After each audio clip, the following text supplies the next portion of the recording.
For 62 previous times, champions were crowned in this historic race. Now, for the 63rd consecutive time, a name will be added to the history books. And on the special Motorsports Hour, we cover the 63rd annual Eastern States 200.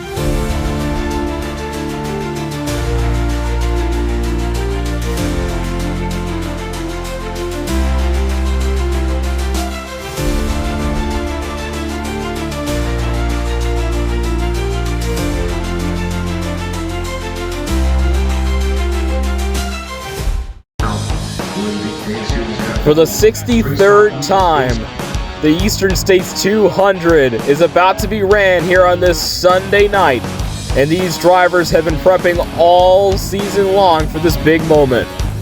Fans have been attending this track for years, and now they're ready to witness another history-making day. With all the memorabilia, with all the activities, as well as the other pre-race festivities, it's been an ultimate family event. And now, we're about to witness history in the making. The 63rd annual Eastern States 200 is about to be ran, and you can see all the things that the fans got to see. Old cars on display, one of Brett Hearn's cars are on display. Many exciting things are here. And then we get to the race itself, as after qualifying races, last chance qualifiers, and the street stock 25 lap feature, we then make it to the 200. Now, let's go ahead and go to the grid walk with legendary commentator Tim Pitts. The following is your starting lineup for the 2024 running of the United Rentals 200. Back to the outside of round number 20, he'll go 40th in this afternoon's lineup by virtue of being the most recent Eastern States winner. Provisional given to him without a starting spot. The 44 car from Springers, New York is going to be Stewie Friesen in the Halbar 44 car. On the inside, starting in spot number 39. With the United Petroleum number 716T car, Showtime Danny Tyler. 14th row, spot number 38 from Westfield, Connecticut, with the Teal Pro car. Westfield Fisher Chips number 7S car. This is Michael Sabia. On the inside, spot number 57. With the Sparta Trucking 28 car from Buffalo, New Jersey, Jimmy Spade. 18th row, spot number 36. With the that's not going to work from good to you. It's Bears Performance 3 car, by number 15, Danny Morgevich. Look at it right. I'll do here. On the inside, the Shackleton Auto and Truck Parts, number 101 car, from Frenchtown, New Jersey. Billy Pelch Jr., spot number 30.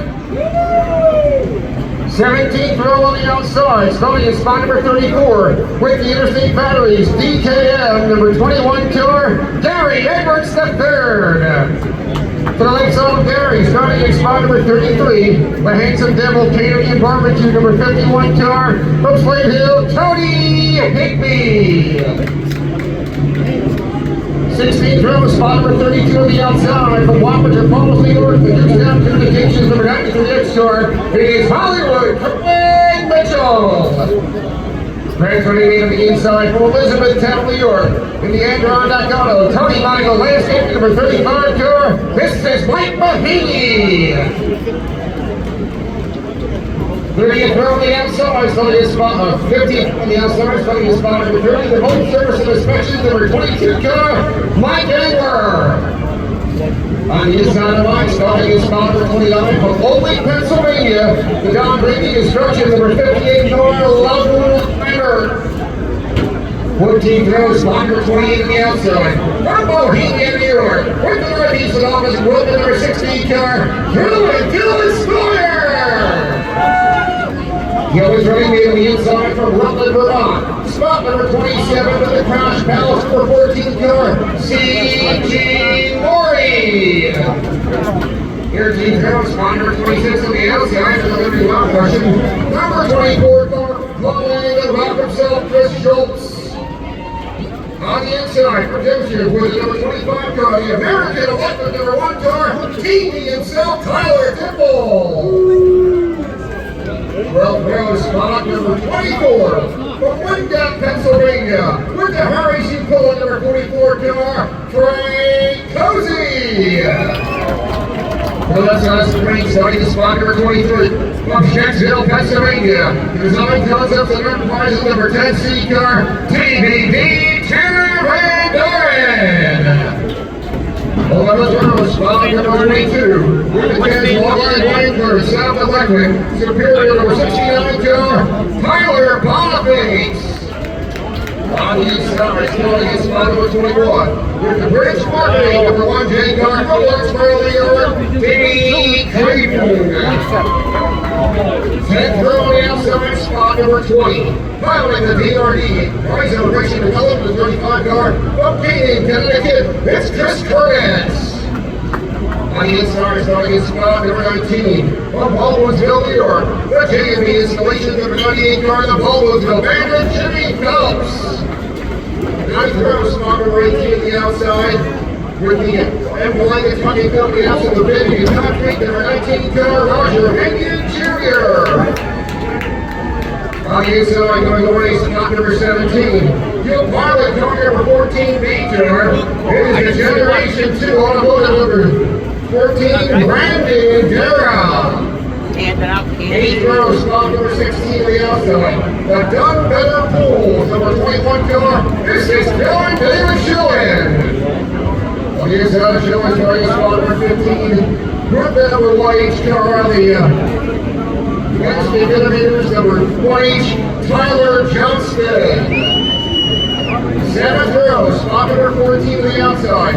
The speed down, blowing heating number 88 car. It's Don Roselli Jr. On the inside, starting in spot number 13. He's coming aboard the 21 City car. Now he's Wisconsin now. It's Ryan Calabrese. 6th row, spot number 12 from Hayward, Connecticut. The Cordova blocking heating number 35 car, LJ Lombardo. Starting on the left of LJ, spot number 11. From Rochester, New York, with the Shackleton on our front course number 27 J car, the Doctor of Blockology, Danny Johnson. Wait. Well, number 5 on the outside. With the Izzy Trucking Company, number 26 car, from Rangos, New Jersey, the Rangos Rocket Ryan Down. Here's going to be driving for the Augusta Racing family this weekend. From Covington Township, Pennsylvania, starting in spot number 9, to Rocket Alex Jankowski. 4th row on the outside, he'll go away in spot number 8. The white guy, the S&S painting. Number 9 car from Gilman, New York, Mark Johnson. Inside, number 4, spot number 7, from Sparrowbush, New York, with the Escape Motorsports Plus, number 40 car, it's Billy Van Inglershed. 3rd row, spot number 6 on the outside, from Secretary Springs in the Benson's Benson's number 2 car, the Ginger is number 2 of Jack Rayner. On the inside track with the Fountain Destination, Northeast Racing, Trade Show with Swampy, Highway car, from Brisbane, Australia, the St. Rita Slingshot, Peter Bretton. Row number 2, on the outside, Riley Baker's Performance Warehouse number 3 car, from St. Peter's, Ontario, this is Mega Money Matt Williamson. To the left of Matt, he'll go wait here this afternoon. With the top experts, heating cooling number 26 car, the Osville Outlaw Corey Premier. And your front row. On spot number 2, the Contra Aluminum Wheels, number 4 car. This is Tim Turner. This is Old Man. This is Anthony Perrino. And your full starting spot. From Portland, New York, the Hurlock on Speed, West Portland Golf Club, Forreston Masonry, our line car, Superman Shepherd. Alright, that's your starting lineup, and the fans can begin vacating the home straightaway. We'd like to get underway with this afternoon's racing program. Coming up next, we go green at the 63rd United Rentals 200. We're set to turn this field away.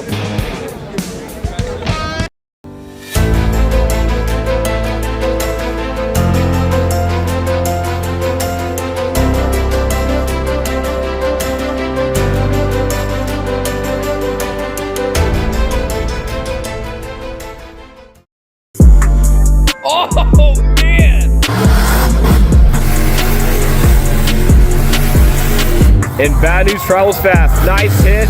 And he gets a slap wheelie. Semifinals has begun.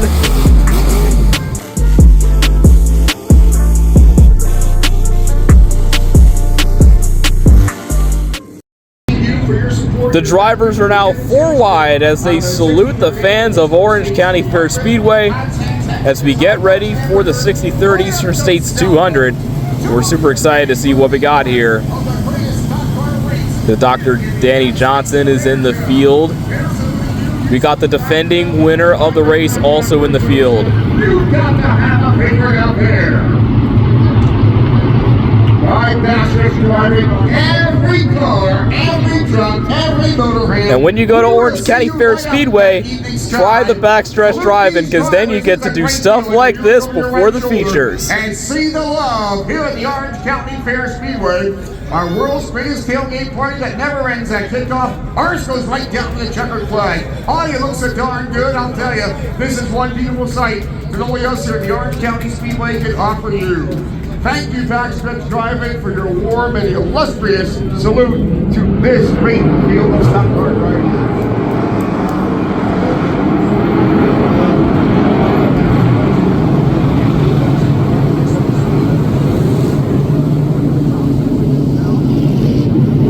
A little bit of problems, but should be good before we go green.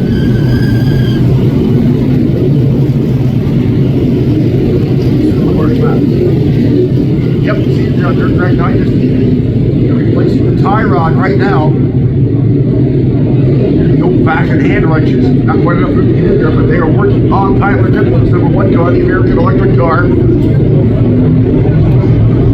See if they can get it back out there in time. Looks like the right side has already been secured.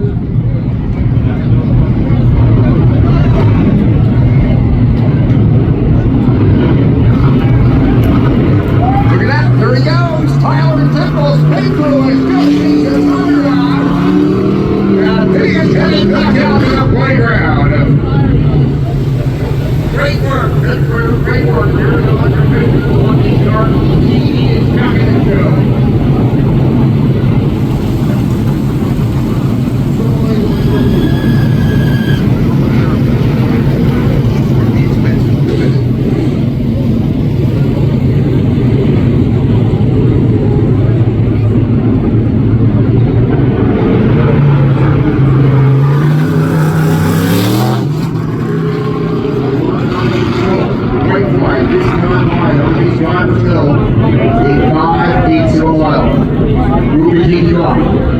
The biggest race here in the state of New York. There's all this continuously running Speedway, but continuously running sanctioned show here in the United States of America. Here's some things to note. Stuart Friesen is somewhere in the back of the field. He's got a lot of ground to make up, but we'll see how he does. Matt Shepard, the Superman, struggled last time at the Eastern States 200. He's looking to try to get redemption. The defending champion, Money Matt Williamson in the Barron's Performance Warehouse #3, looking to try to go for 2 in a row. And how about Anthony Perego? He's won almost everything here at Orange County Fair Speedway, but he's never won the 200. Will tonight be his night? This is it, the 63rd United Rentals Eastern States 200 is about to get underway. And the green flag is out. 200 laps are set.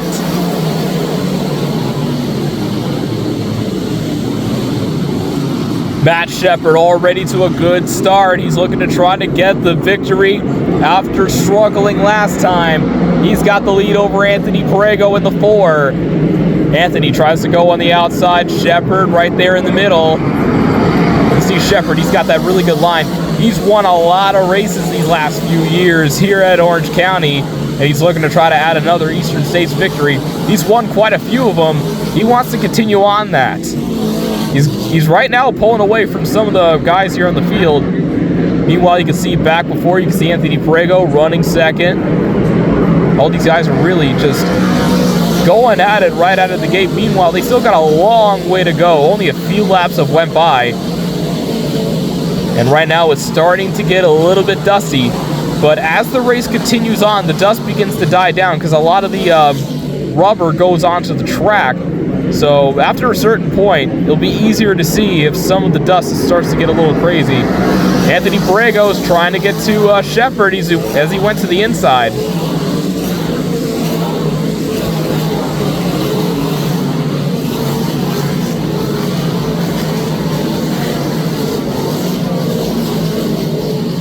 Borrego trying to get there. He's actually inching up a little bit to Shepard. And here they come. Shepard first, Borrego second.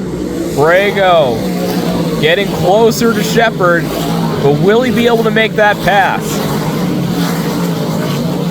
All of them still have a long way to go. Just a handful of laps have been recorded out of 200. And of course, we have a 100 lap break so they can do some pit stops.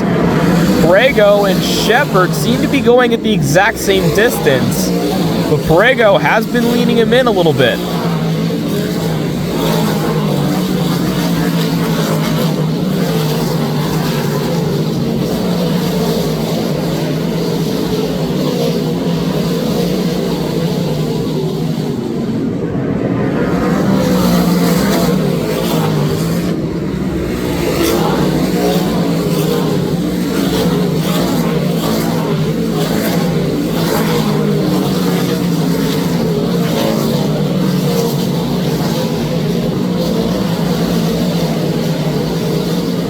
Now here comes something that could benefit Borrego or any of the other drivers that are behind him, lap traffic. So if you're the leader, and especially around this track, we've seen in many cases that they have to avoid lap traffic because, again, with these long green flag runs, they easily catch up to some of the other guys in the field. So that's a big challenge here. And you can see some of these other drivers are trying to hang in there, but they're running out of time because Shepard is just right on them.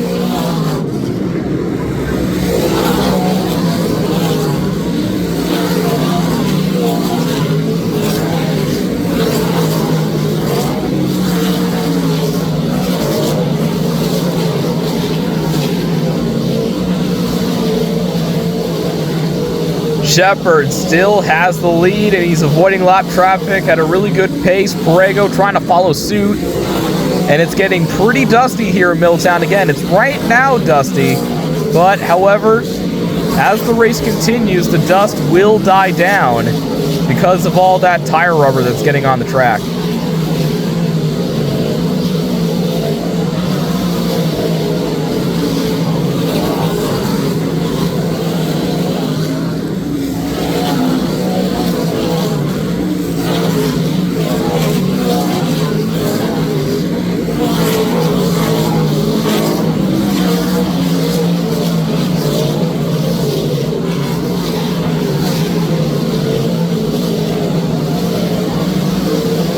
Shepard continues his dominance, getting past Morgevich here. Shepard really just showing his stuff, and he's been really chomping at the bit trying to get this win. And he's got some really good momentum just going over all the lap traffic here in the field.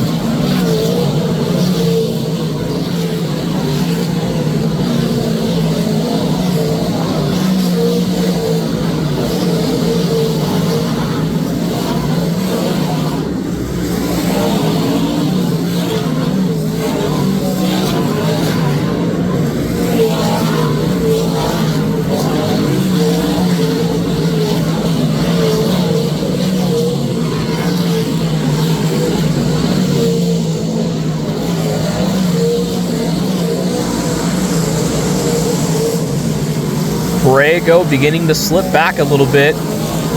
Possibly either strategy or that lap traffic might be biting him a little bit. You can see just all that dust all in the air. Kind of tough to see in some aspects, but all in all, seems to be a little bit more clearer in turn 3 and 4. So that's a good sign.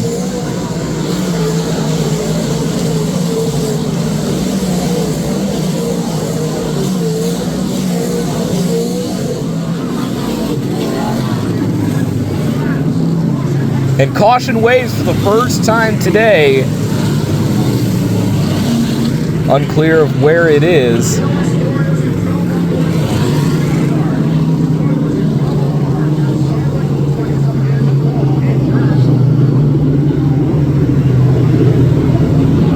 kind of tough to see from our angle. Again, that was all the way back in turn 2. There's some stuff blocking it, so it's either a spin or maybe debris.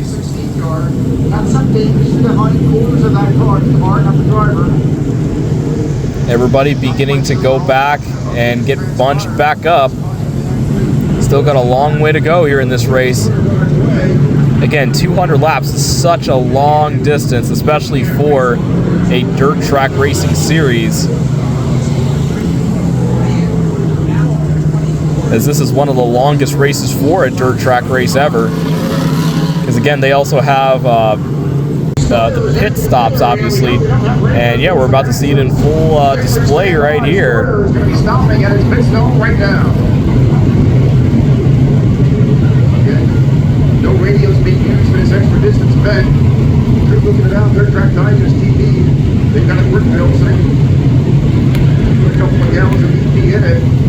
Kind of looking around, saying, "Well, I don't see nothing wrong."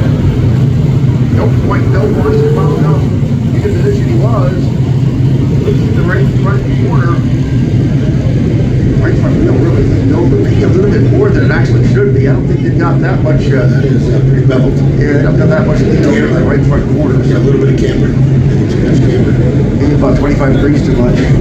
Got a little bit of damage to those piece right there. If he feels good, they're gonna have to let him go because they can't adjust that and make that right now. Unless something's broke, unless the spindle was just bent, he will have to manhandle it. They send him away. Gilbert Thornton's big group sends him away down Bucky's Road right now. Didn't do any damage to that right place.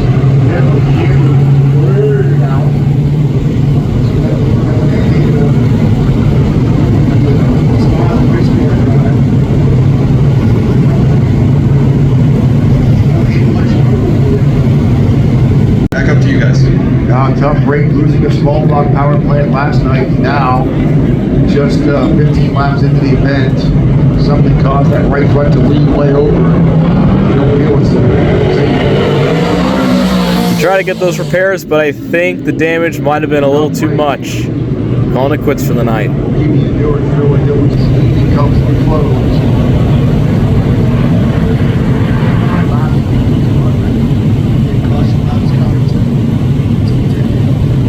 Caution laps count until 10 to go.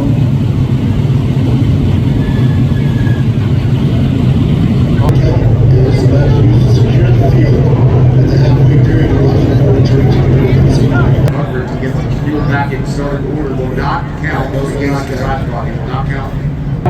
The clock begins to tick closer to lap 100, which is the mandatory pit stop, also the race break, as they go back into turn 4. Green flag once again. Shepard with just a really good start again right off the bat. He's pulling away.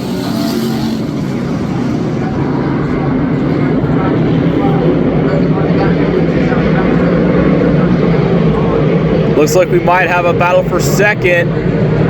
Perego trying to push ahead, but here comes Matt Williamson. Money Matt trying to get the second place spot. He had it for a brief moment, but Perego pulled ahead again. Back into turn number 2, a little bit of vision issues. And Shepard, oh, he goes back. It's the battle for the lead now. Anthony Perego and Williamson are now first and second, as Shepard had something wrong happen to him in turn 2. Perego now leads the field, but Williamson is not too far behind. Shepard is not out of the race though. He's still pushing forward. He wants that win, but now he's going to make up all that ground after fumbling in that corner. Not sure what went wrong. Perego trying to chase his first 200. He leads the field. And Williamson trying to get to Perego, just slipping back a little bit, looking to try to get 2 in a row for the Barron's team.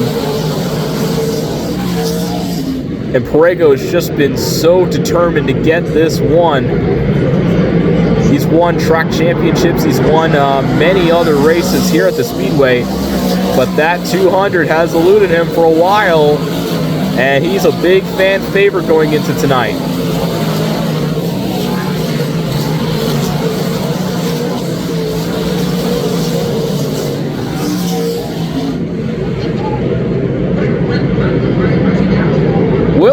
Williamson going really wide out there. And Shepard back to third. He's got his eyes sight on both Williamson and Perego. He wants that #1 spot back. He's got some ground to make up here. Perego first, Williamson second, Shepard third.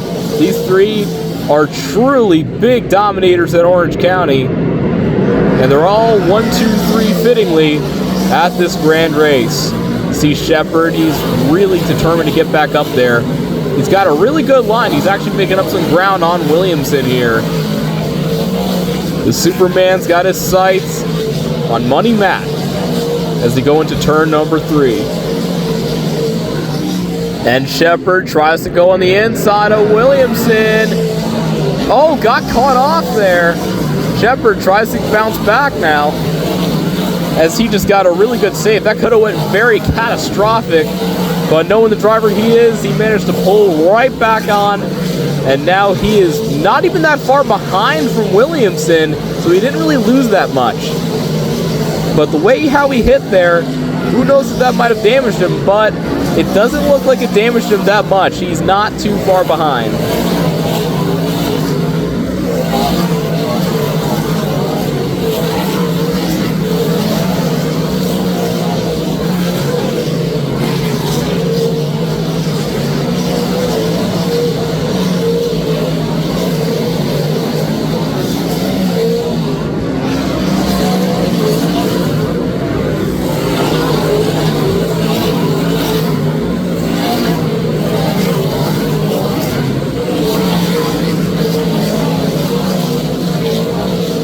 Williamson still second. Shepard, though, he's really got his eyes really set on Williamson.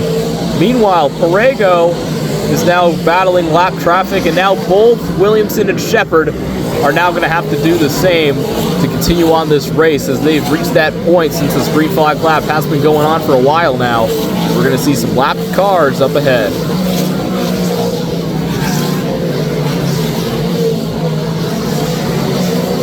All three of them are pretty bunched up, so this could really be a big turning point in this race. Williamson goes on the same line as Perego, same with Shepard, as they go back into the dust in turn 1 and 2. Looking pretty good here. Williamson trying to go on the outside there. He's got some good ground. He's now on Perego.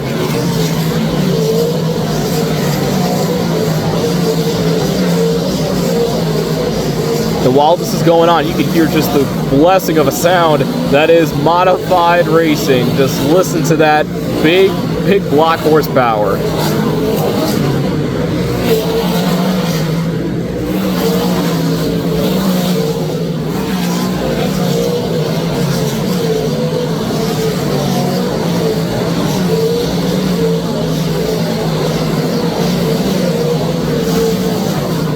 Shepard almost had him, but Williamson pulled right back in line, going back into the dusty area. Oh, they are just really close now. Williamson right there with Perego.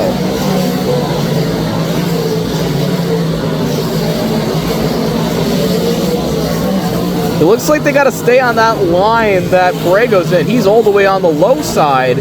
Meanwhile, Williamson tried to go on the outside, but he lost a lot of ground on that move.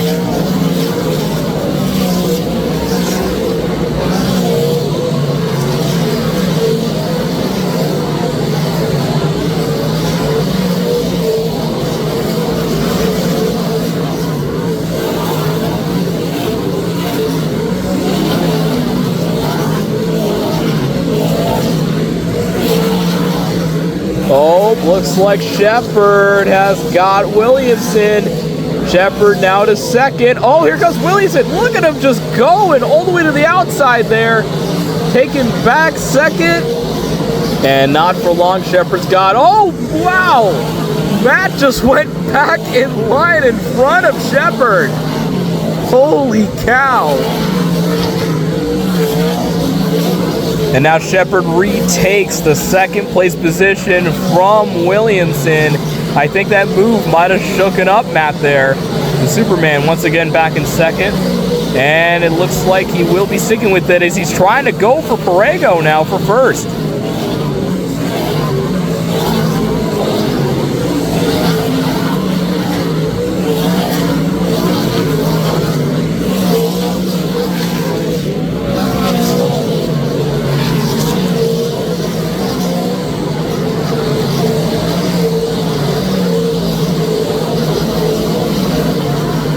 Shepard has got his eyesight on the Ant-Man, Anthony Perego, trying to search for his first 200 victory.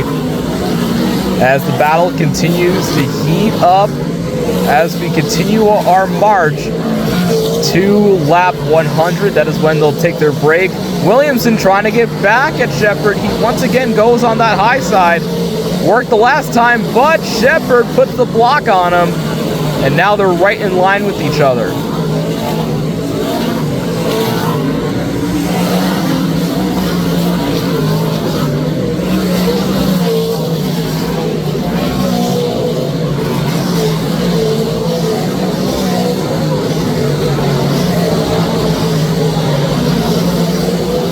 Here comes Williamson diving right next to Shepard once again as they go back into turn one.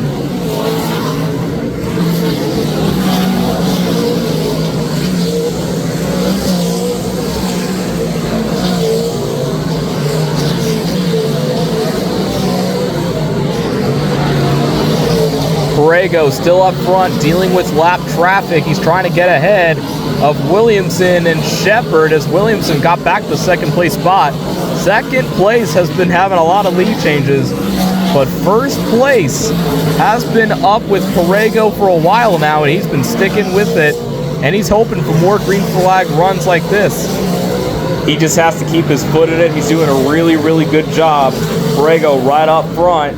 And so far, it looks like there's no competition, but that could change if Perego either messes up or lap traffic gets him.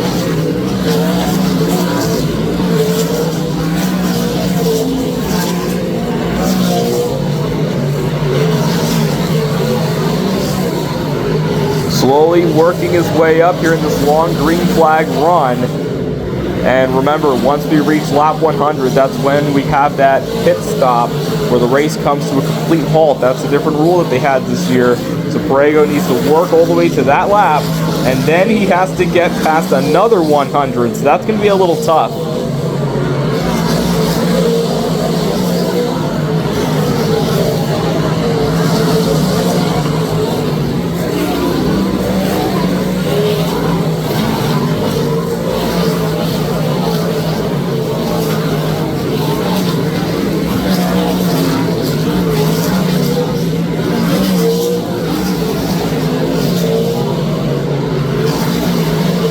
Perego's been doing this for such a long time. He does this stuff like it is nothing. He's got some really consistent laps. He's just got this down to a T. But I think the lap traffic might have been holding him up a little bit, because I can see Shepard right there in second place slowly beginning to creep up on Perego now. And did I say slowly? No, I meant really quickly. He is right on him now. Shepard trying to get past Perego, as he is just about maybe a car and a half behind, maybe 2 car lengths. Man, he made up all that ground, and he's determined to try to get this 200.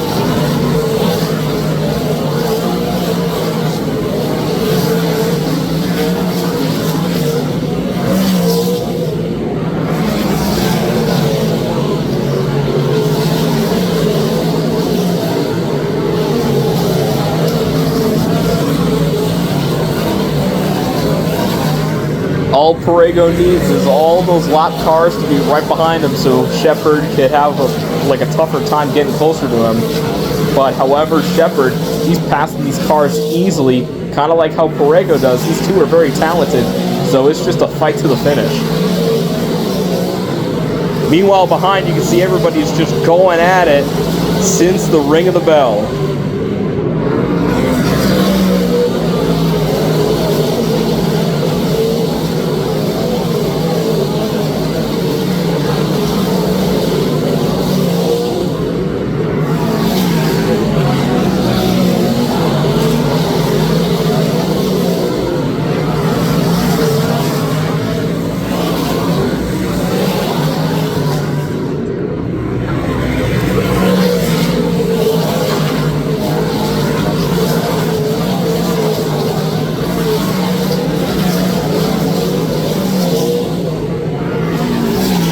just been some top-tier racing, and we've had this long green flag run still going.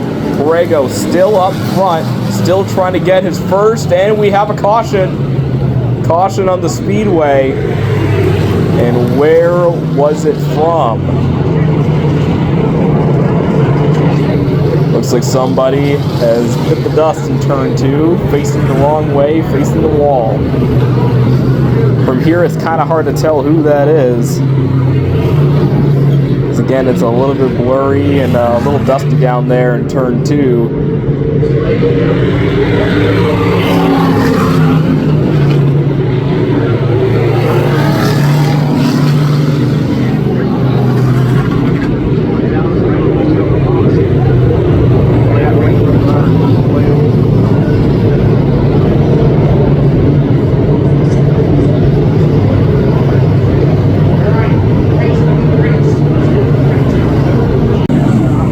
Also, we got a couple of pit stops. Looks like the Dr. Danny Johnson's one of them that's going to get a pit stop. A few others might be going down.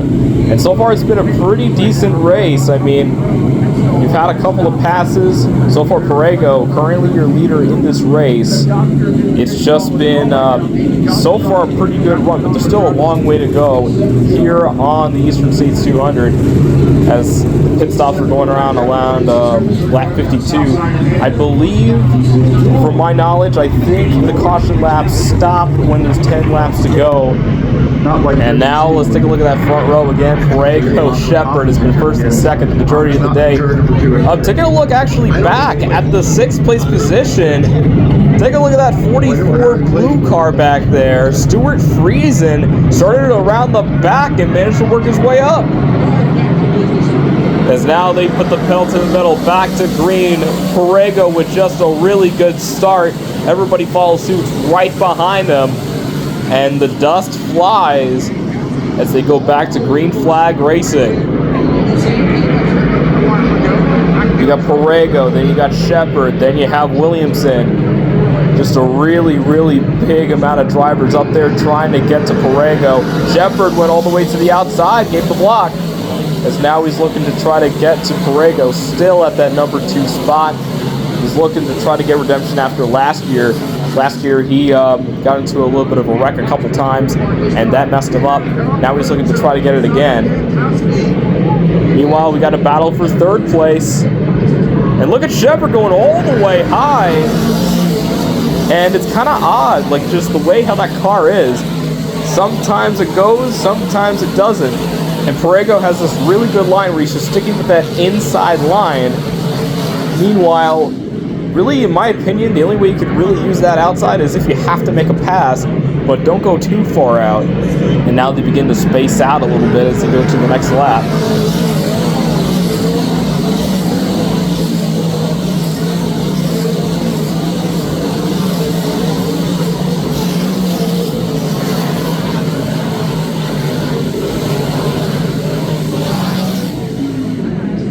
And that right there was the beauty of Middletown. Just the cars going at you at really high speeds, the dust flying, just the grandstand shaking. It's a unique experience.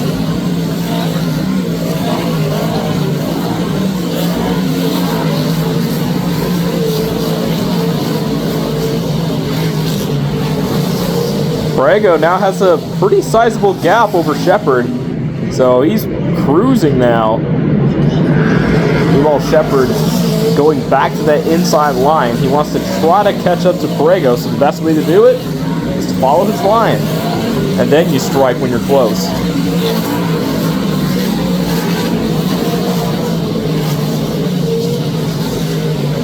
Borrego has never won the Eastern States 200. He's looking to get it done. And we got trouble. The 21 slows down. Yellow once again. We're unclear of what happened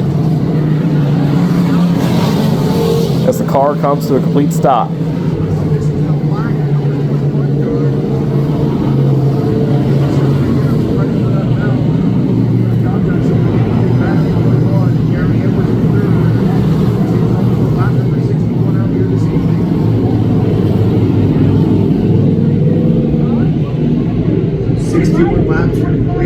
Lap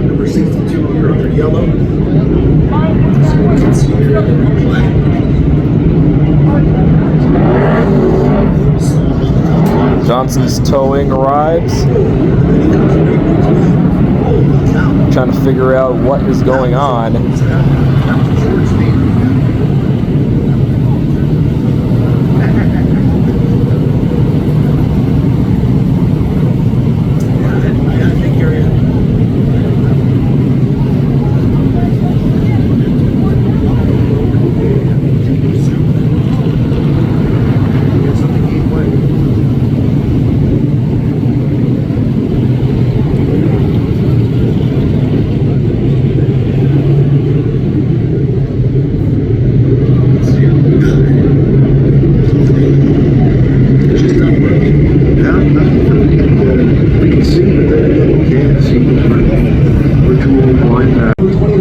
And now it's off to the pits.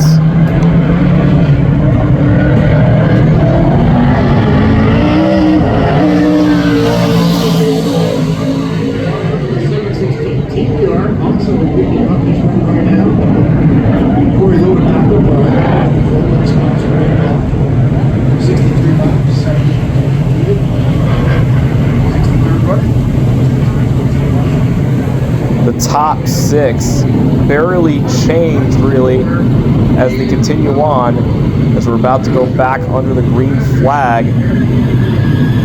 So far it's been a pretty long race. 64th lap, they're going to be on lap 65 when they begin. And here they come. And Stuart Friesen really wide on that start. Barely almost missed his spot. And now Shepard tried to go on the outside as well. He's right there with Perego. And now Shepard tries to go on the inside of Anthony. Anthony holds his line. He stays in first. Shepard's getting more hungry.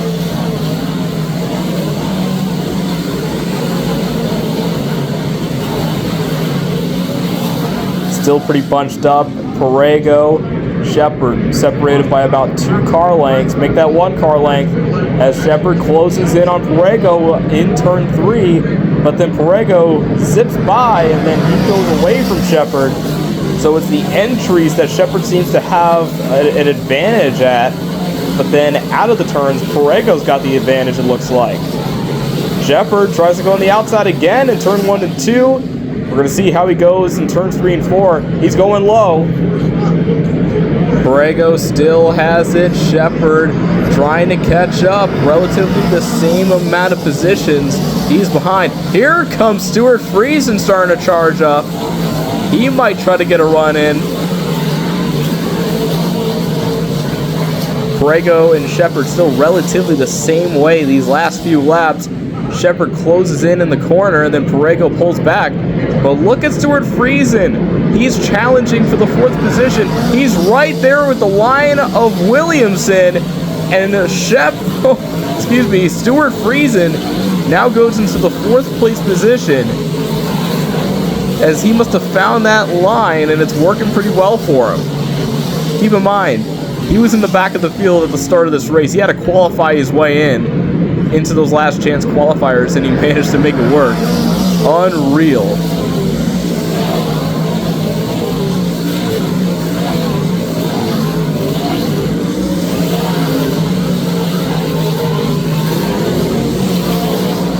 Now we got the camera on the 3rd place position of Matt Williamson, trying to bring this Barron's car to back-to-back Eastern States wins, but he goes wide, but going low is Stuart Friesen. Williamson just holds him off.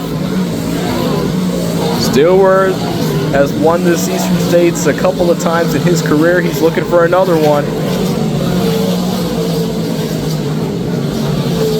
And he's starting to get hungry, as we have the top 4 going at it here for the Eastern States glory. And again, there's still a lot of time. We are not even at the halfway mark just yet. Anthony Perego still holding off Shepard, and Williamson still trying to hold off Stuart Friesen.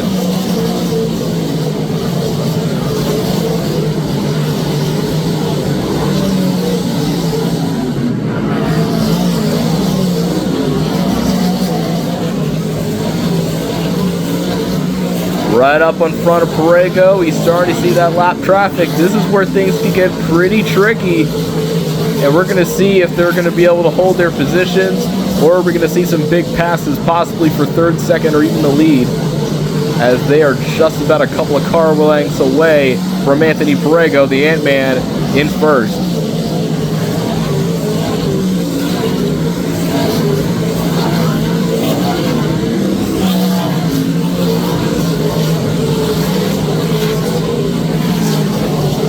This is where it gets pretty interesting. And Perego a little slow. And Shepard trying to get to Perego. Almost got him there in that corner.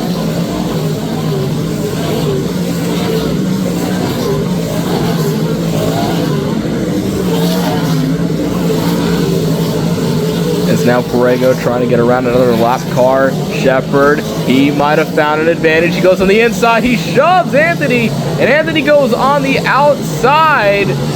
Here they come into turn number 4. And Shepard's got him. Superman Matt Shepard, now your new leader. And he's going to try to hold that off over Anthony Perego, who now wants to get it back. Coming out of turn number 2. Shepard now with the lead, Perego right behind. And Shepard, he goes high. Here comes Perego. Anthony's going to take back the number 1 spot within 1 lap, and the fans are starting to go wild, as now they're watching some pretty good neck-and-neck racing between Anthony Perego and Matt Shepard. Just really, really good stuff. And Shepard takes back the spot again from Anthony as they go into turn number 3. These two usually put on a very good show in Orange County. It's Anthony Perego, Matt Shepard. Matt Shepard with the lead once again. Anthony Perego second, trying to get back that lead again. We're going to see if he's able to do that, as now they go back into the dusty area that is turn number 1 and 2. And coming out of that corner, it looks like it's still Shepard and Anthony coming back for Shepard. He goes a little bit higher than where Matt is. It looks like the inside is where you really got to be here. And now the caution flies. Where was it?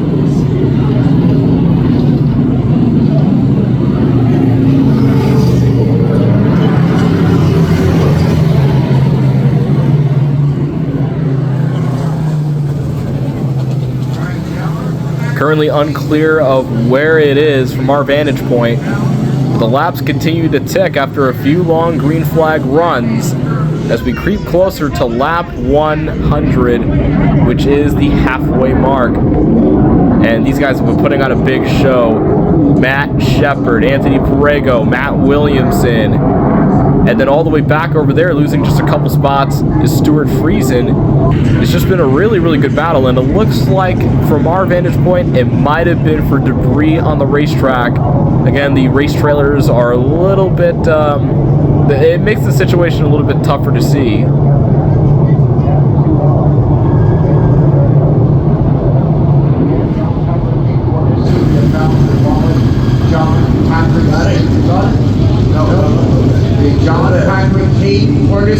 John Patrick King Cordisky, your wallet has been found. And the fighters are Creed 15, Dee Johnson is 16, Tyler Johnston is 17, and Loudon Reimer. And now they're ready to fire back up. Matt Shepard now your leader. Anthony Perego second on the outside. Here they come into the restart zone. Green flag waves. Matt Shepard, the Superman, with a good start. Matt Williamson side by side with Anthony Perego as they go into turn 1. Coming out of turn number 2, Anthony Perego, Matt Williamson side by side. Anthony Perego pulls ahead just a teeny bit. Going into turn number 3, Anthony dives all the way to the outside, goes really high on the outside. Matt Shepard has the advantage, and Matt Williamson almost had Anthony there as they go back into turn 1. Shepard beginning to pull away from the field. Anthony Perego still tangling with Matt Williamson. And Anthony just going to start to pull ahead from Money Matt as they go into turn number 3, into turn number 4. Side by side, here comes Matt Williamson with door-to-door with Anthony. Anthony Perego just going to pull ahead for a second as they go into turn number 1. And it looks like Anthony has pulled ahead from Matt Williamson. Anthony now second place, charging now for Matt Shepard as they go back into turn number 3. And Shepard already in turn number 4. He's just having a dominating run, just like how he's done countless times at Orange County Fair Speedway. And now the top 3 begins to separate just a little bit. Williamson trying to get to Borrego. Anthony starting to get back into the loud pedal there as he pulls away from Money Matt. And Shepard still dominating here at the Eastern States 200 as they're creeping closer to lap 100, and that's when the race comes to a halt. And look at that, in the 4th place position, Stuart Friesen also kind of holding his line, might be strategizing, because again, there's still a long way to go in this race before we see that checkered flag.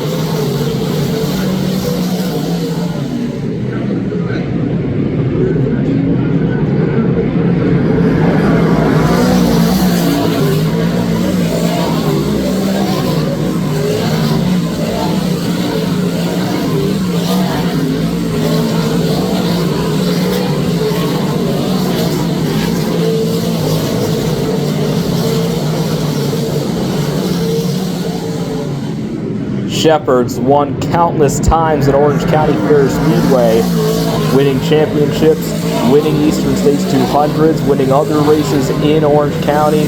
He's looking to try to get another Eastern States victory under his belt, and hopefully he'll be able to try to get some really good runs when we... Oh, caution waves. Oh, Stuart Friesen problems. He's got a flat tire.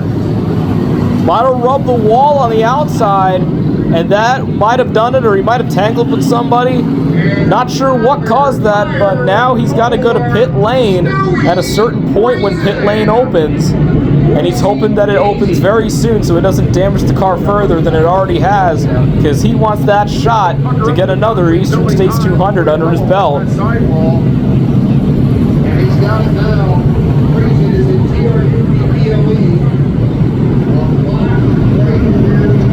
Yeah, he's just saying, come on, please open, because it looks like it might be getting a little worse when he leans like that. Stuart Friesen just trying to patiently wait, but he is really impatient. He wants to get into that pit lane right now, and I don't blame him.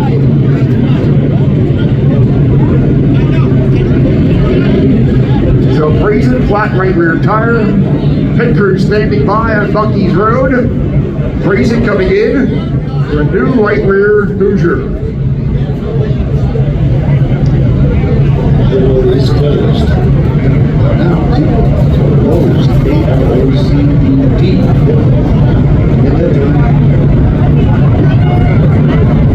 Jason Hansler. Road 72.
Looks like he's good this time around. Stuart Friesen, NASCAR Truck Series driver, looking to try to add more success to his career, and this pit stop might have hurt him as he gets fuel and a tire change, looks like, as the caution laps continue to feed its way into the regular laps of the race.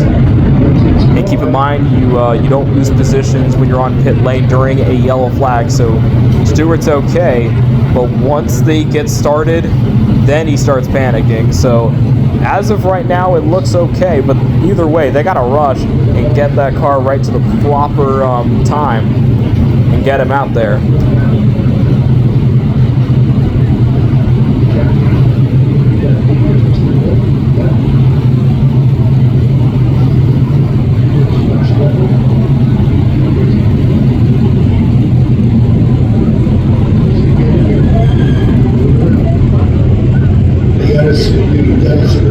This is a stop. It's good to realize because they're not flat tire. They can see the tire has everything. Stewart goes back onto the track. Let's see how he does here with that tire change and a little bit of fuel added to that 44 machine.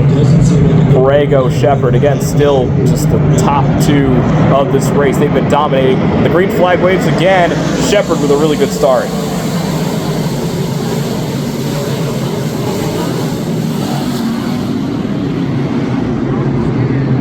And it looks like Borrego side by side with Shepard for the #1 spot. Here he comes right on the side of Shepard on the outside, but Shepard has that inside line, and the inside has been working the majority of the night.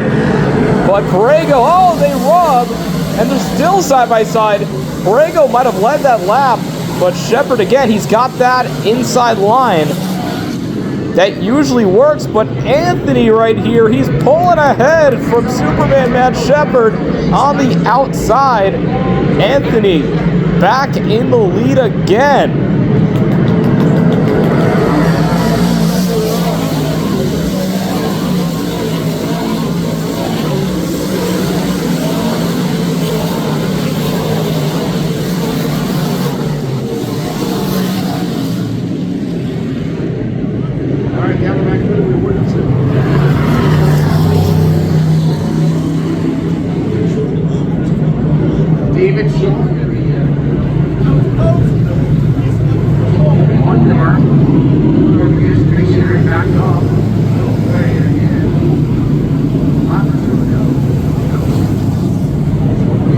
And that is what brought out the caution. Alright, so they have reached lap 100, which means that they have the opportunity to go and get a pit stop, or they can choose to stay out on the racetrack. And this, of course, is one of the big parts of the Eastern States 200. As with many dirt tracks, you don't usually see pit stops like this. However, Orange County Fair Speedway is a completely different place. And now plenty of drivers have made it onto pit road, and they're going to be going ahead and trying to get their cars all tuned up and set, ready to go. You can see them already getting the cars jacked up. They got a certain amount of time so they can do some adjustments, change tires if need be. They can do different strategies, fuel strategies, tire strategies, really anything that can put their mind to, they will do it.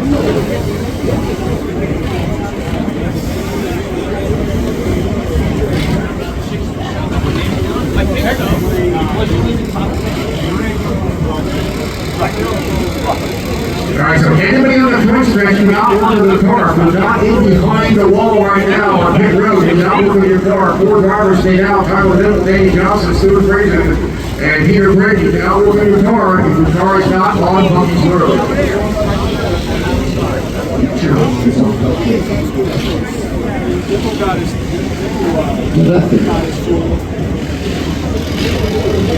No one in your car can not go behind the wall.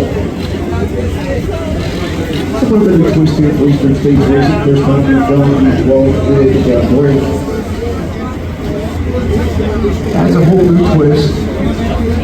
Controversy only, somewhat. Can't believe that there's no teams in this game who would spend for a quick film.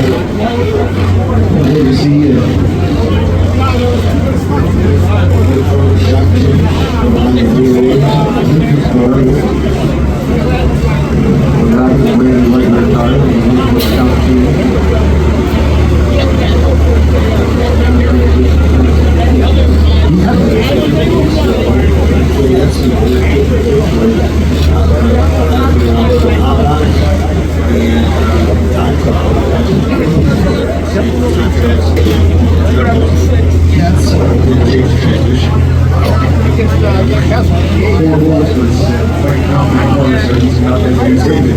Years ago, you had 2 or 3 people join us on the outfit. Now, we're just getting the overnight price.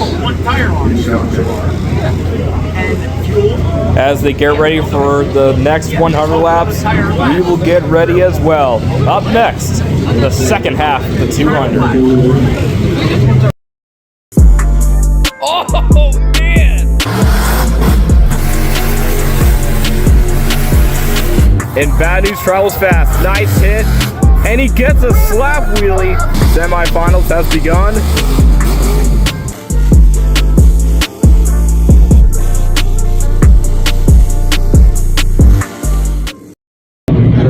The Eastern States 200 has been presented by United Rentals, the official sponsor for the big race.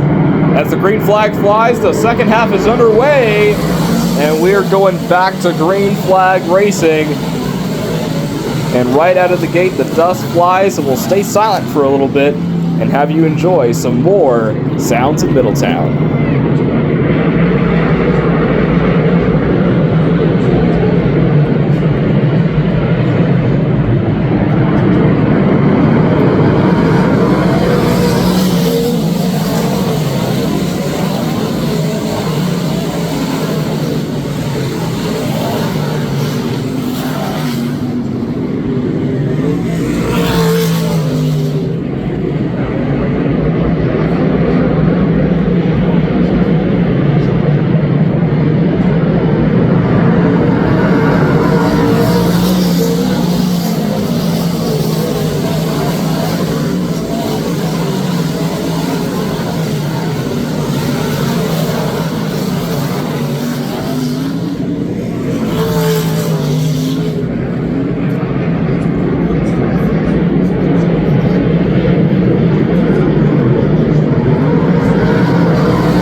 From where he started, I never thought I'd be saying this, but Stuart Friesen is in the lead in the Eastern States 200 of 2024, and now he's going to try to hold on to that lead. And he's on the outside, and I think that tire change probably helped him out. And now he's able to have that fresh tire just bite right into the soft stuff up there, and he's able to get all that traction and all that speed. And yeah, he's blowing away now from the rest of the field. He's got barely anybody behind him, anybody up front of him. He is in a perfect position right now, Stuart Friesen.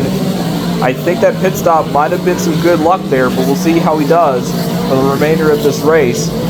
But right now, he's looking dominant right now with these passes. Might be some of the fastest laps of the day, or excuse me, night actually. It's kind of odd to see the Eastern States 200 start in the night. Usually it starts in the day. That's why I was a teeny bit confused. But yeah, Stuart Friesen, he's just been on a tear during this second half of the race.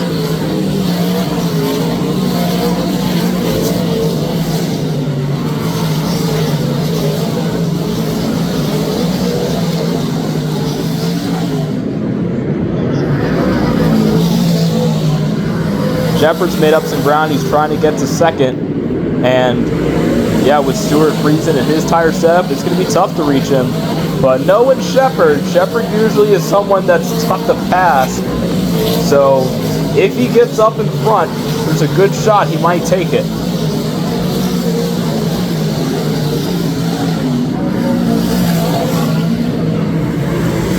And now we're going to see how Stuart Friesen does with lap traffic, as he is starting to see that. Just a couple of car lengths in front of him.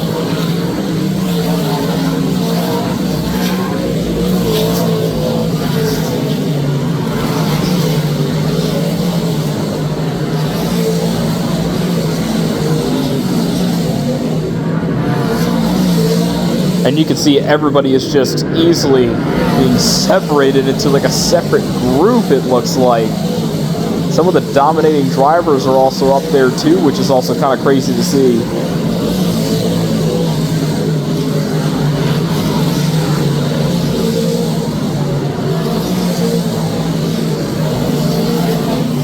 Man, Stuart Friesen with just a really good line as he's going away from all the lap traffic in really good time.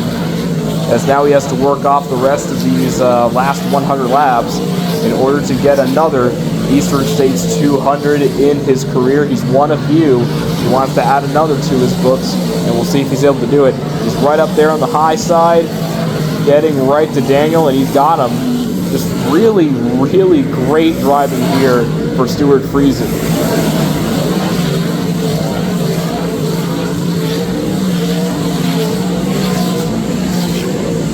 And yeah, look at that.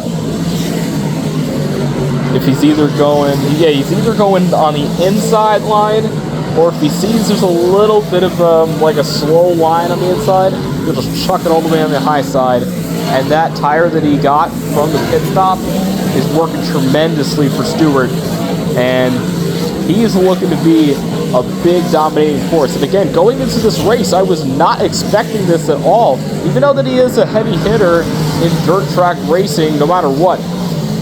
He started again around the back of the field at this race.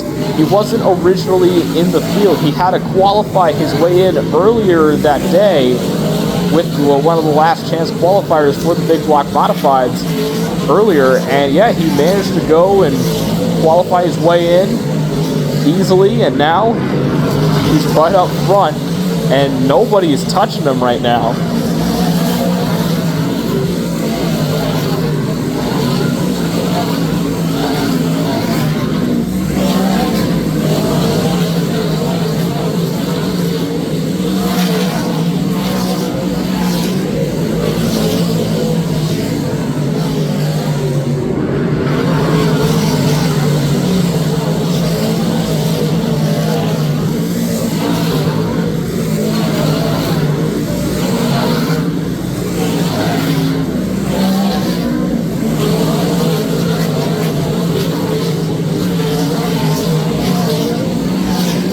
And look at that, as we keep the camera on him as he works through lap traffic, he just goes either on the high side, goes on the low side, knowing the situation, knowing what he's got to do. This is not his first rodeo. He's done this many times before, and it's working tremendously here at Orange County. Stuart Friesen continues to lead. Anthony Perego is somewhere back there. Shepard, I believe he's still second. But compared to where Shepard is and compared to where Stuart is, there's a pretty sizable gap between those two. And that's pretty uncommon there for Matt Shepard. Usually Shepard is pretty much in striking distance on almost every racetrack, especially Orange County. He's usually in striking distance. But here, Stuart is just dominating and just completely destroying the whole field as he's lapping almost everybody right now.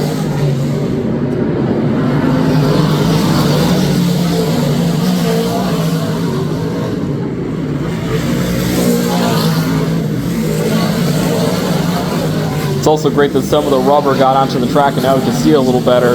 And yeah, you can see Stuart Friesen just working this whole entire field with class. You can see he stays on the inside in some aspects, goes on the outside in some aspects.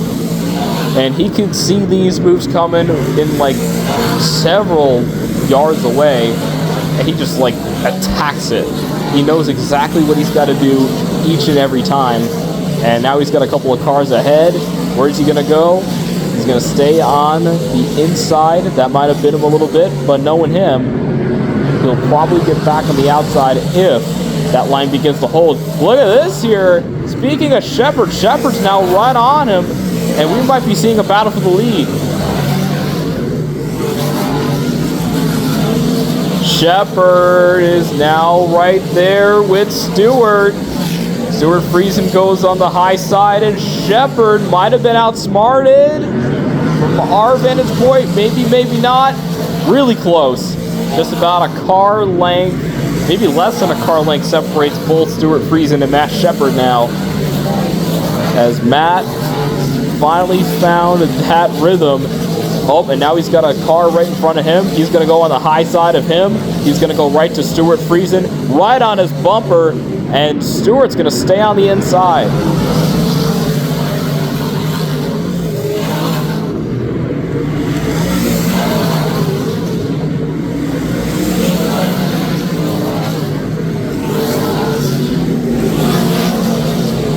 They continue to work on the lap traffic. Shepard trying to catch up to Stuart Friesen.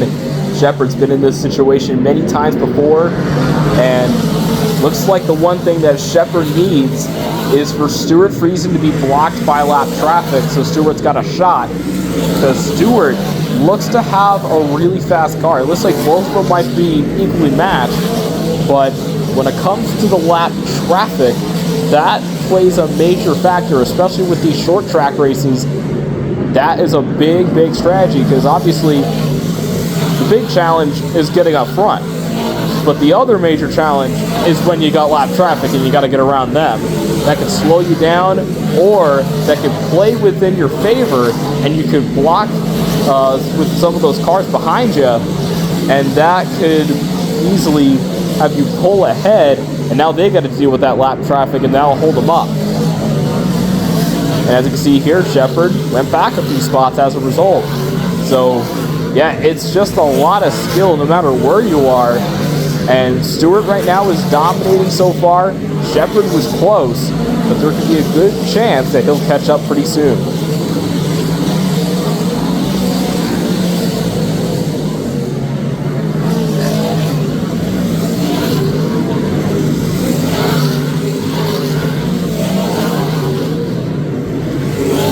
Several laps have went by. There's still many more to go. And if I was in their shoes, I'd be exhausted by now. So many laps that you have to tackle. And that's another challenge, and another part that makes this race so rewarding is the amount of laps you got to do. Again, 200 laps might sound like it's not that bad compared to other short tracks, but 200 laps is a lot of laps, and it can really put a strain on you. And these guys are still going strong, surprisingly, even after all this time has went by. And trust me, I've only done 25 laps last year in the street stocks, and I was tired by then, so geez, imagine 200 laps.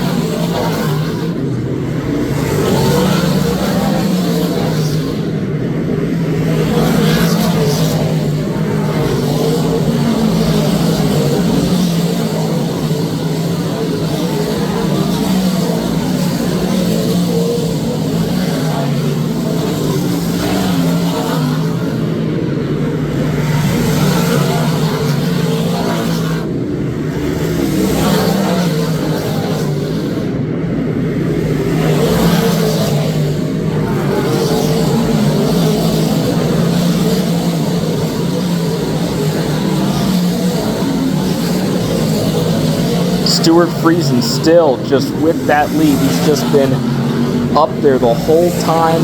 He's been tackling this like a pro. Every single driver that's right up in front of him, he just goes and he just passes. Meanwhile, Matt Shepard, he catches up, but then lap traffic fights him. So, yeah, it's just both luck and skill at the same time, this whole entire thing. And yeah, to see how this all plays out, it's just a spectacle. And again, if you haven't been to a racetrack, then you are missing out. And again, after this race, be sure to support your local racetrack, like one of the sponsors that we saw from earlier. Yeah, just support your local racetrack, because again, a lot of tracks, unfortunately, are having this issue where they're closing down. There's quite a lot of them that are closing down, not a lot of them that are opening anymore. And that goes for drag strips, regular short tracks, dirt tracks. A lot of them are shutting down, unfortunately, but you can help and support them using the hashtag support your local racetrack or support your racetrack, and also going to the racetrack that's closest to you, and you can go to many races and give them their support. And be sure to give your friends also a little bit of a holler, saying, hey, there's a track, want to go?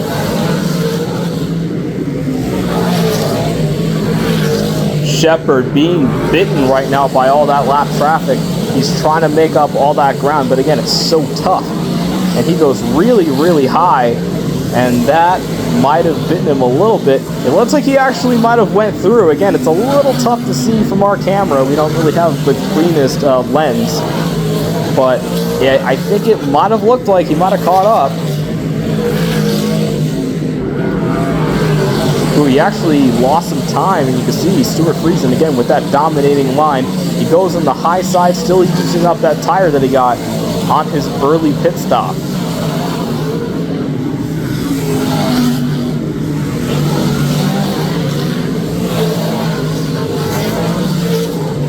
It's been a very long green flag run. I think this might have been the longest green flag run so far of the night. And you can see Stuart Friesen, he's just been on a tear the whole time. Look at him on the outside, passing another lap car. He's doing a really good job. Meanwhile, Shepard is trying to catch up. And again, he's got his hands full, both with lap traffic and also the amount of gap that he has compared to Friesen. So it's just a lot of work that Shepard has to do. Meanwhile, Stuart, either way, he still has work to do too. He also has to haul that car all the way, and he's got lap traffic of his own.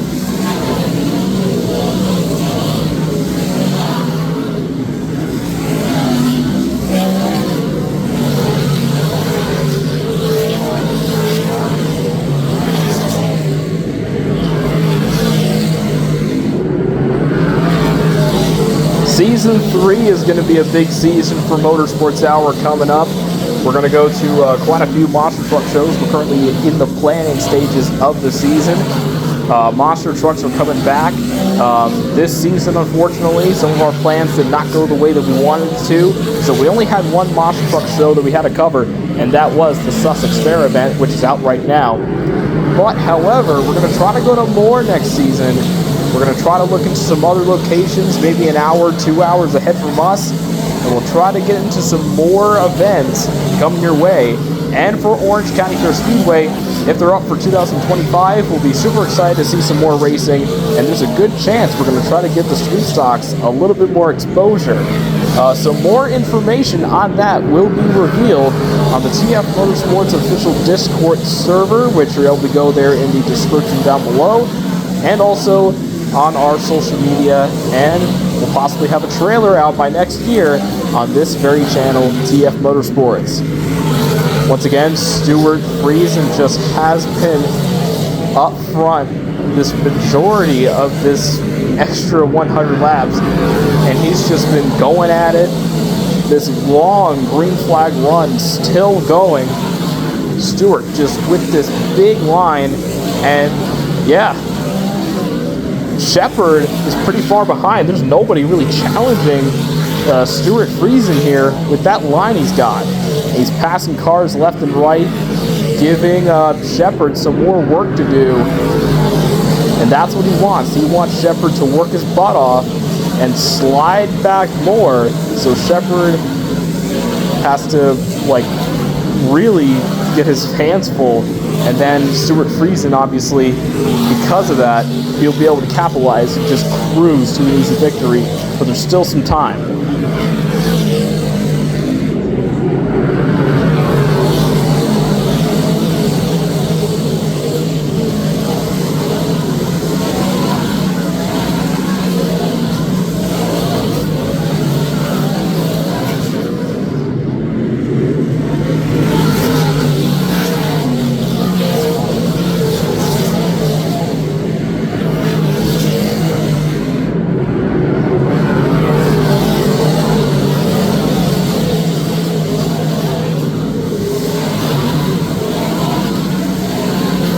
Time continues to tick down as we get closer and closer to lap 200. Stuart Friesen, he's got a really good line. He's been having a really good line. He hasn't made any slip-ups. Surprisingly, after that one pit stop he did just before lap 100, and he has been just up there the whole time, and nobody really has been challenging him except for Matt Shepard, and even Shepard has slipped back quite a bit. And from what we see, he's not too far behind. He's just about a couple of car lengths behind. But, yeah, Stuart really good line still after all these laps. He hasn't missed a beat.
Now he gets past Danny Johnson. Stuart Friesen still dominating, and there's still time on the clock for Shepard to try to get a good run in, but he is pretty far back, a little bit more than before, and everybody is probably getting tired at this point. They've been going for such a long time with no yellow flag in sight. Stuart Friesen still at it first.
And yep, Stewart still getting past all the lap traffic.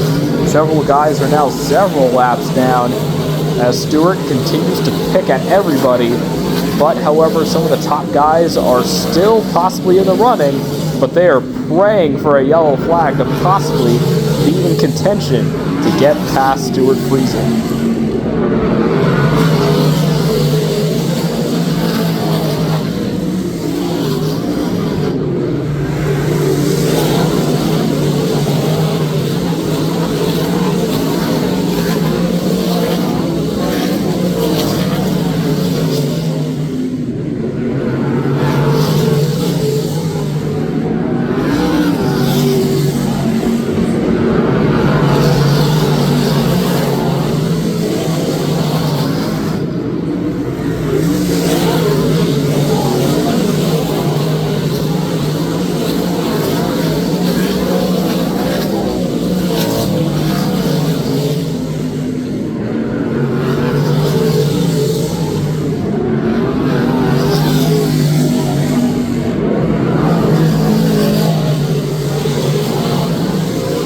Really fast lap still. Stewart has not missed a beat this entire time.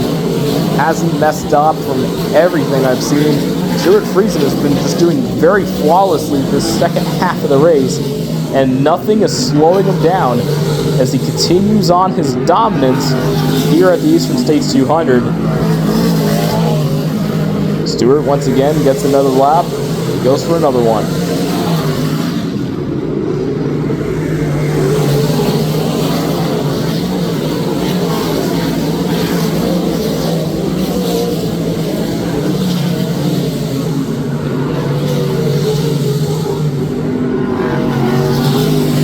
Stewart has a lot of clear track ahead of him. He's got possibly one lap car in front of him, but he's in a really good spot right here. He doesn't really have to do too much to keep pulling ahead. Meanwhile, several other guys are all the way back. Let's see where second place, yeah, Shepard, he is pretty far back compared to where Stuart Friesen is. Pretty much a whole corner of the track behind. So, yeah, Stewart has the fastest car in the whole field, and it looks like that pit stop really benefited him, and he still added all these laps later.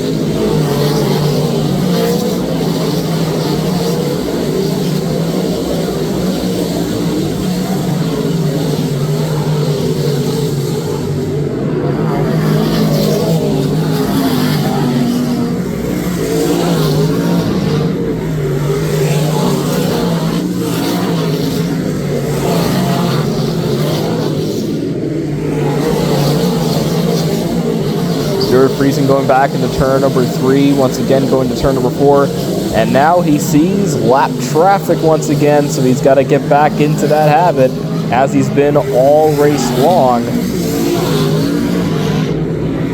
we're going to see how he does here getting ahead of this lap traffic here as the time continues to tick. And several of the drivers are praying for that yellow flag, if that ever comes.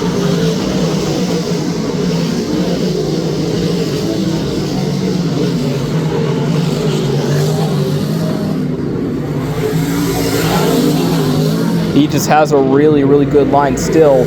No hesitation at all. And now he's got to that lap traffic once again. Stuart Friesen picking his way through each and every lap. Still on the charge for another 200 victory. And he gets on the inside once again, lapping more cars. And everybody still watches on as Stewart with a dominating run and a long green flag run as well. He's been absolutely incredible this whole entire lap.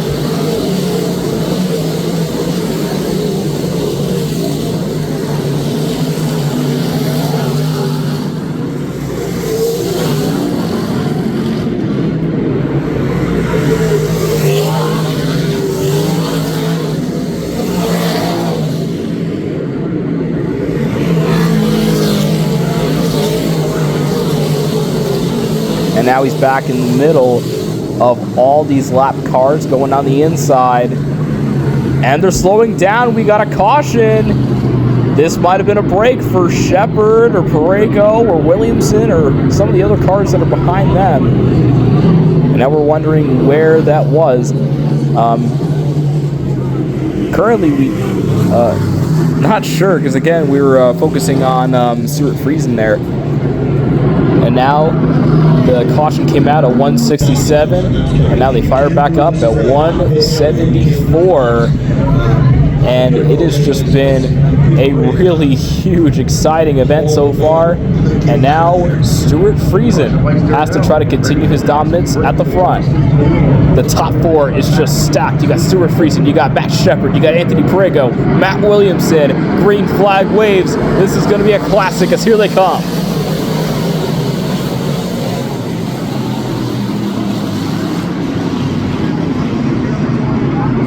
Shepard tries to go on the outside as he's done many times before, but look at Stuart Friesen. He just pulls ahead just by a little bit, but here they come now back into turn number 3 into turn number 4.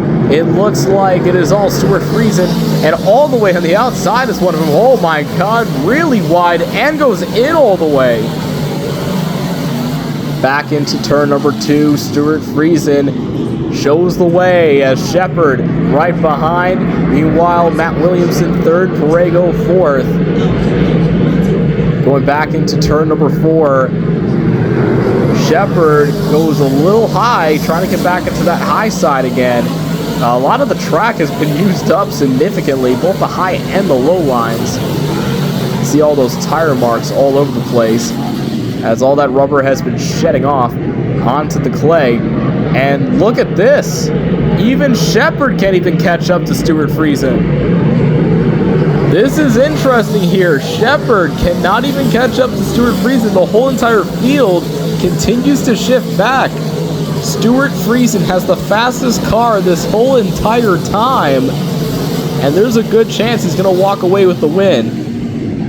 And look at that, just about a quarter of the track away. He is creeping up with more lap traffic within just a few laps. He's just been on a tear, and you can see just how far Shepard is compared to where Stewart is. Meanwhile, everybody behind Shepard is pretty close behind, as you got Matt Williamson and Perego and Danny Johnson and several other drivers all back there. But it looks like it is the Stuart Friesen show of this year's United Rentals 200. It's just been absolutely dominating everybody in the field.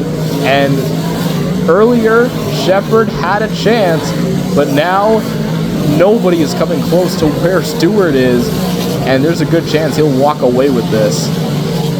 Still got some laps on the board though, but it is just getting closer and closer to that lap as Stuart Friesen continues to pull away from Matt Shepard and continues to get closer to more lap traffic possibly on the way within just a few laps.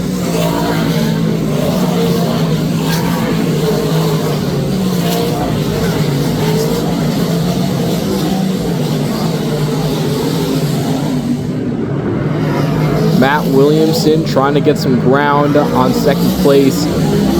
Matt Shepard. Money Matt is the defending champion of the 200. As he won last year for the Barron's team, he sits third. And then we go right back to spot number 1 with Stuart Friesen. Because he's got lap traffic again, we're going to see if he's able to get past them at a reasonable time, as he's been all day long. And he's just creeping up on him in turn 2.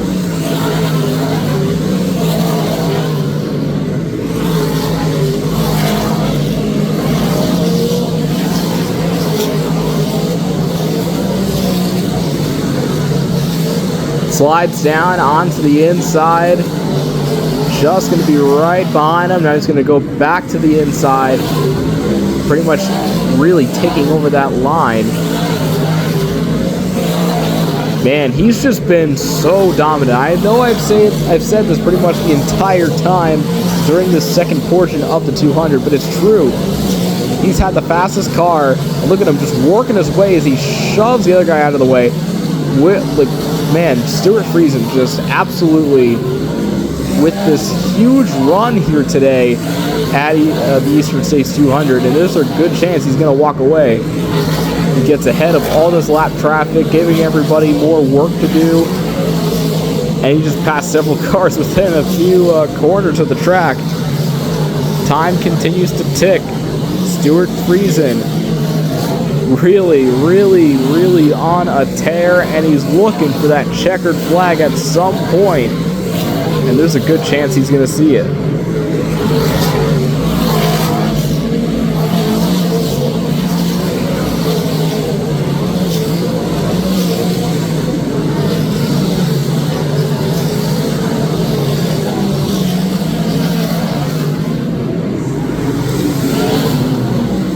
Caution's out. And that will put the race once again to a halt, but we are creeping closer to the end of this thing. That's now we wait for what the reason is for why it stopped. Again, from our vantage point, things might be very tough. And yep, looks like somebody stopped in turn number 4. Again, kind of hard to tell from the lighting, as we just see kind of the silhouette of the car. And yeah, must have lost fuel or just lost power. And it looks like just lost power, able to drive away.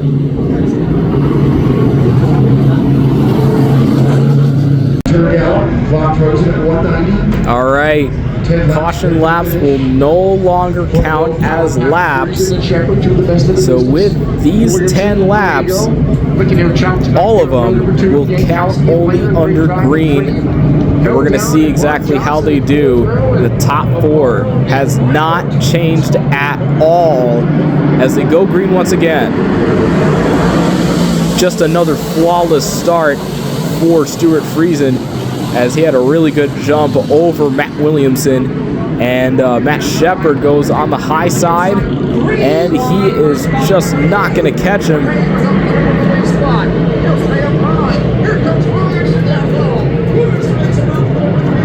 Back into turn number 4. It is all Stuart Friesen, Matt Shepard right behind. Anthony Perego actually took the 3rd place position over Matt Williamson, so Perego's now back at 3rd. As now he's got his sights on Matt Shepard again, but Stuart Friesen is just too fast and none of them could really catch up.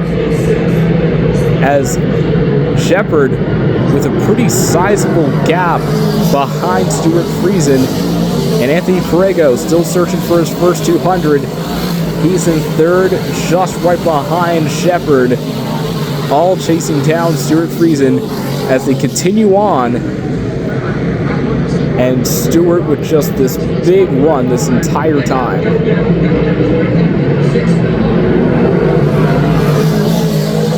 You can see the rest of the field very, very far back compared to where Stuart is. A little bit of 2 wide action back here too.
Stuart Friesen just pulling away from Shepard, which is it's very unusual for Shepard to be falling back like this.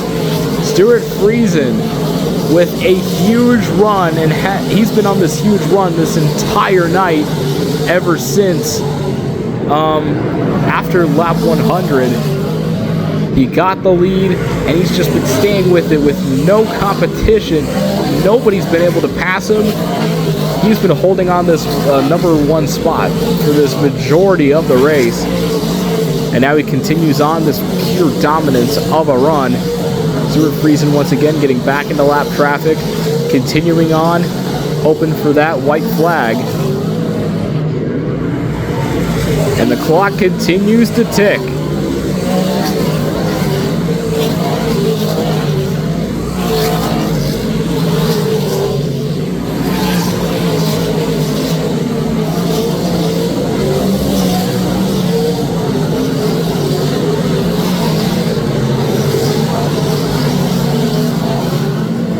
White flag in the air for Stuart Friesen, looking to try to add another 200 to his name. And he wants to get that really big looking trophy that we saw earlier in the video package.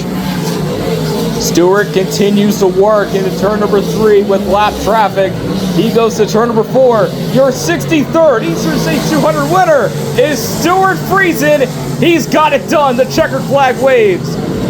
He beats Shepard, Perego, and Williamson at the line.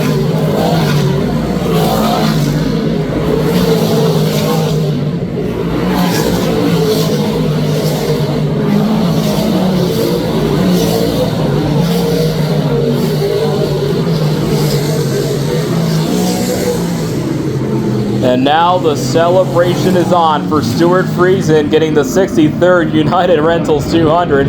everybody begins to work their way down as they get to see Stuart Friesen as he's about to get his car inspected, and then he'll be going to Victory Lane, which will be right on the front stretch. We'll set everything up. We'll hear from the legendary announcer Tim Pitts, and then we'll sign off on our season 2 finale. And again, next year we'll be back with more coverage of both racing and monster trucks for Motorsports Hour. And for season 3, we're going to try to cover the street stock division a lot more than what we did this year, which was just about one race. We kind of did one race for each.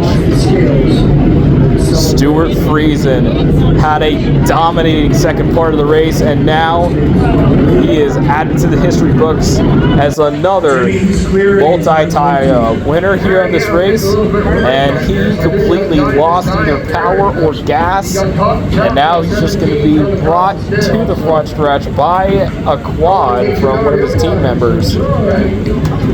Again, what a fantastic night it has been. Just another historic night.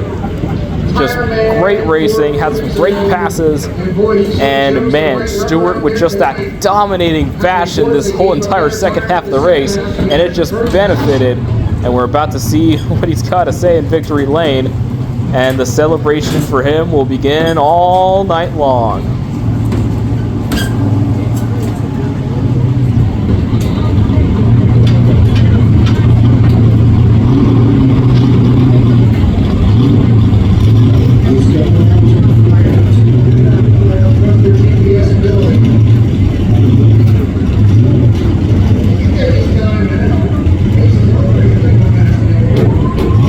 Just going to say this one more time to anybody watching, still even after this point, support your local racetrack, and just saying, it is much better seeing this in person than seeing it right here at the screens, right in the comfort of your own home.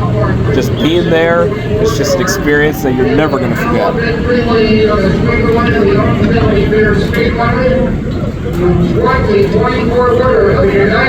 He makes it right up front, and now we'll just hear Tim Pitts call him home.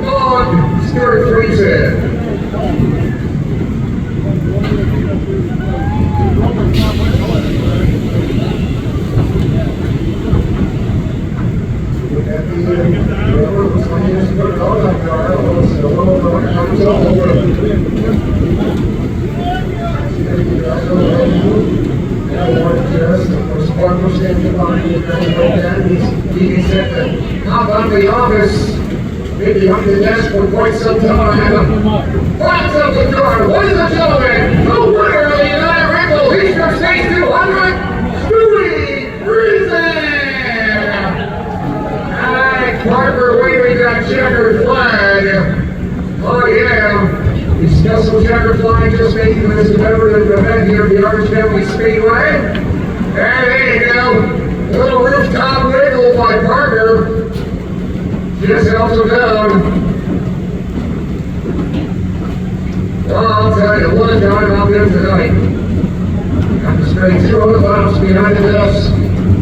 Of the 44 car. Hops out the office right now. The smile on his face tells us he can really get all over him. He's not a bit tired out there tonight. That's the effect of winning Eastern States 200. Going $20,000 a race through.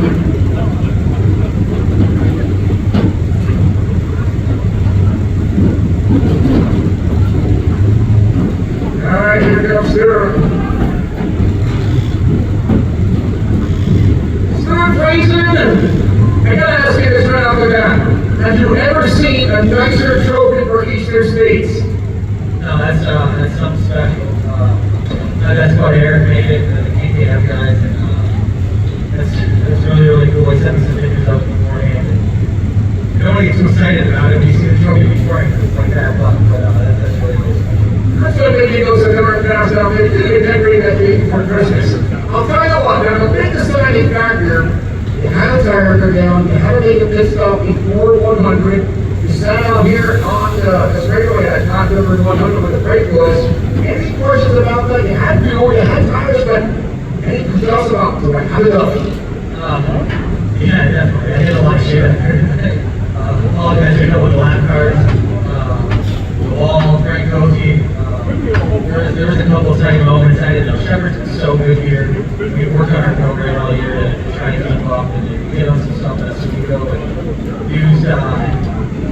practice this morning and the super last chance just to try some more stuff to dial it in, and then we got rolling the first 100. It was like, man, I didn't know where we were. And all of a sudden, there's 6, and then go there, smack the fence, put the tire down, and it worked out. And it was pretty cool. Put the tire down, and got the gas, and then got able to make it 100 Yeah, more than once you try to go higher than the wall when you're ready to go, and remember thinking about putting bogey wheels on for 2025.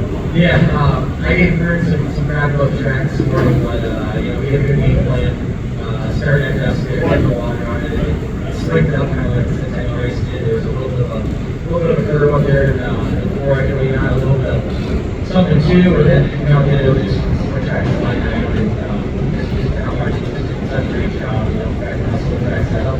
It drove something right coming across the line at the end, trying to have something, so we're definitely well, I'll tell you what, you're going to keep that rotated club department. You see the my job broke after the checkered flag came out.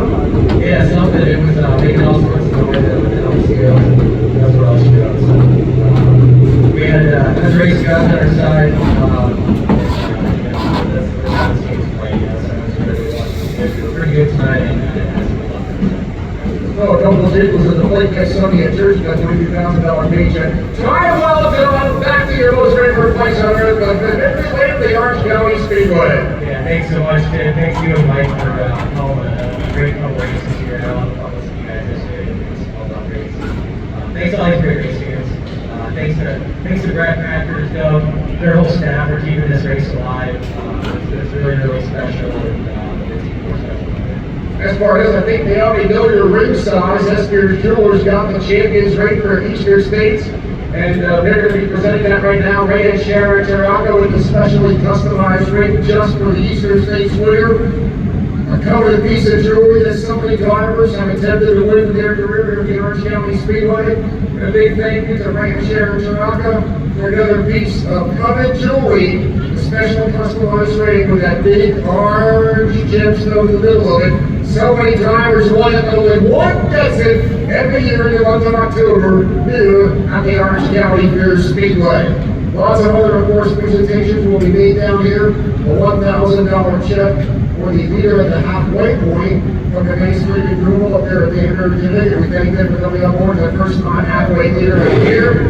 $22,000 check, of course, from Duncan Gary and Brett Hurt and Michael Curta. And he presented also to Stuart Beaton right now. I begin to go back here a little bit, let them get their pictures taken, come back up with some special presentations. We're going to take us to top spots number 2 and 3. What a fantastic season it has been here for Motorsports Hour, and we ended off with a bang with the Eastern States 200. The United Rentals Eastern States 200 has been won by Stuart Friesen. What a fantastic night it has been for all of us here at the Orange County Speedway. Just been a big night. This has been a big challenge. I want to thank everybody for tuning in for this entire Season 2, and we're going to make Season 3 the biggest one of them all. I'm Thomas Frasco. We will see you in 2025.